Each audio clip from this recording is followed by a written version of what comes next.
darle.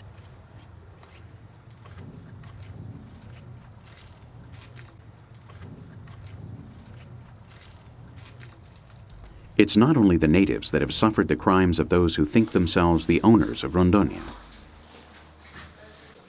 The landless movement, which we visited at the trade union in Vienna, has paid for its principal demand with dozens of human lives.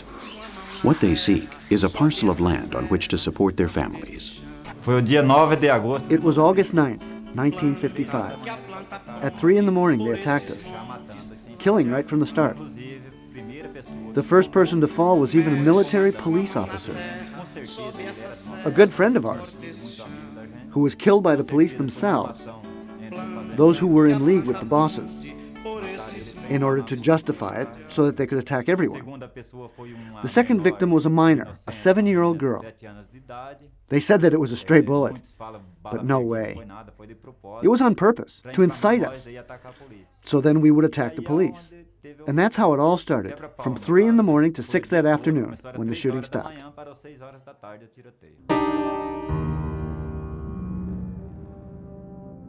The Corumbiara massacre has still not been cleared up.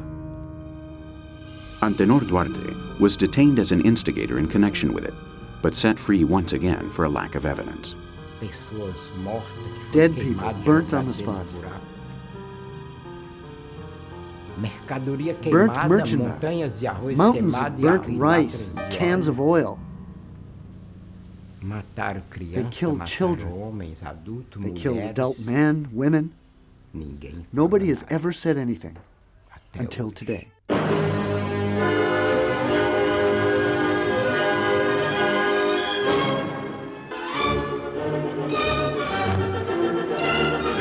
Acontece que na madrugada do dia 9, o acampamento foi cercado por todos os lados e começou o que foi o massacre de Corumbiara. Dozens of landless families, forgotten by a government that had promised them land and a future in Rondonia, had occupied a private ranch. Without thinking twice, the landowners, together with the police, attacked the camp in a war without limits.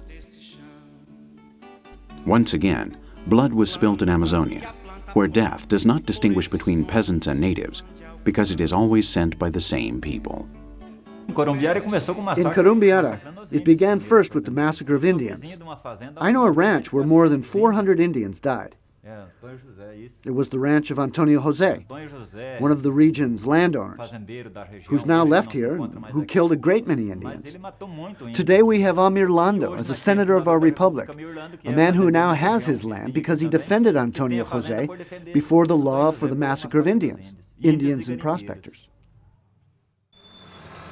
The Senator Amir Lando, today a minister in the government of Lula da Silva, that great example for Brazilian society, has a dark past connected with the colonization process in Rondonia.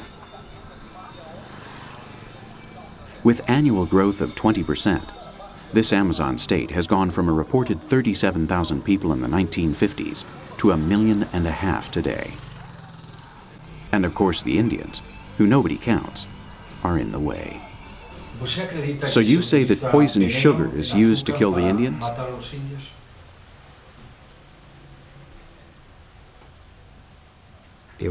Of course. It's the best way to get rid of them. The Indians really like sweet things. Smoke, alcohol, new and forbidden things for them.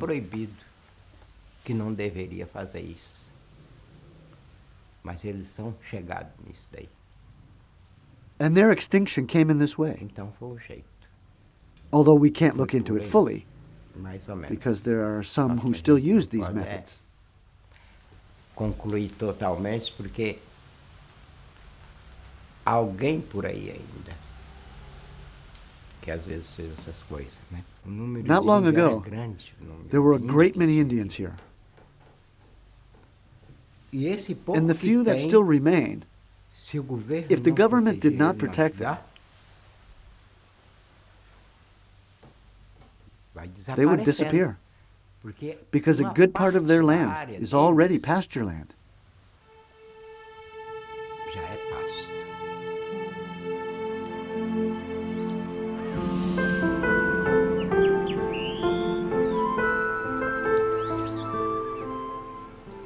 The most amazing jungle on the planet is in a losing battle in Rondonia. Swiss-type pastureland is taking over at an ecological and social cost we cannot afford to pay.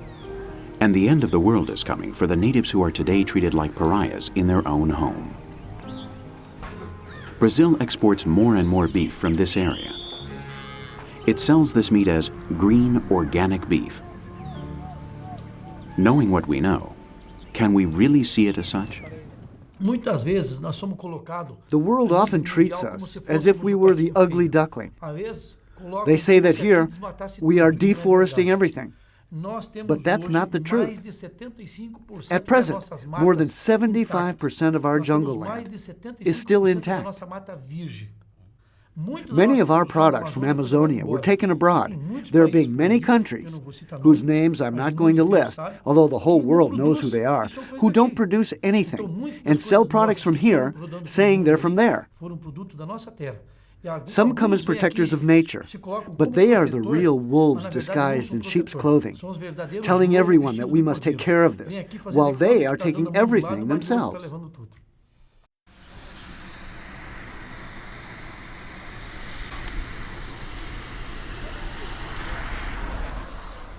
From what I know of the governor, he is a businessman who has close ties to the timber industry. He receives a great deal of support from timber merchants. Also, if you check, you'll find that the Secretary of the Environment is a rancher. So you can well imagine that the government is not very motivated by environmental matters. Ranching only benefits the great landowners, who have many resources. Therefore, I wouldn't call it development, because it only benefits a small number of people. Many of them don't even live in Rondonia. They have land here only to invest in property, and they have no interest in bringing progress to the state of Rondonia.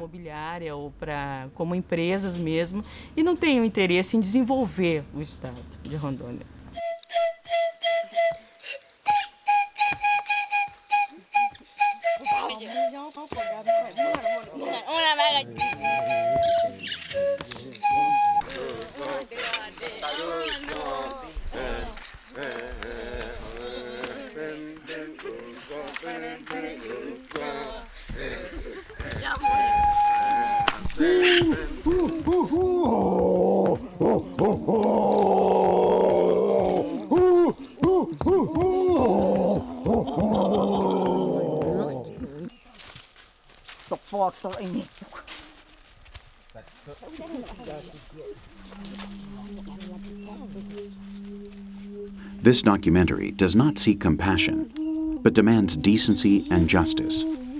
Recognition of these thousand-year-old cultures, heirs to the land used by a few to do business.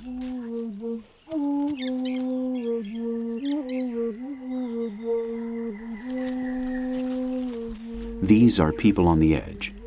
Human beings protected at some risk by the National Indian Foundation's Department of Unknown Tribes, for whom the end of the world appears to have come.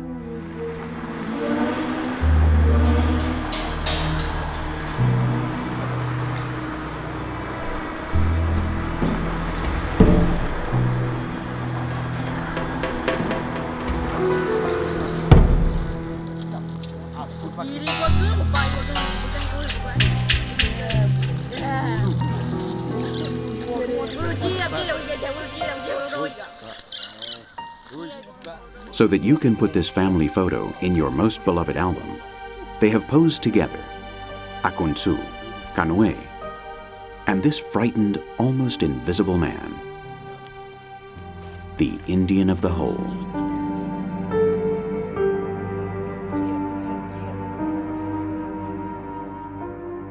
Three tribes, 10 people who need us all.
Bye.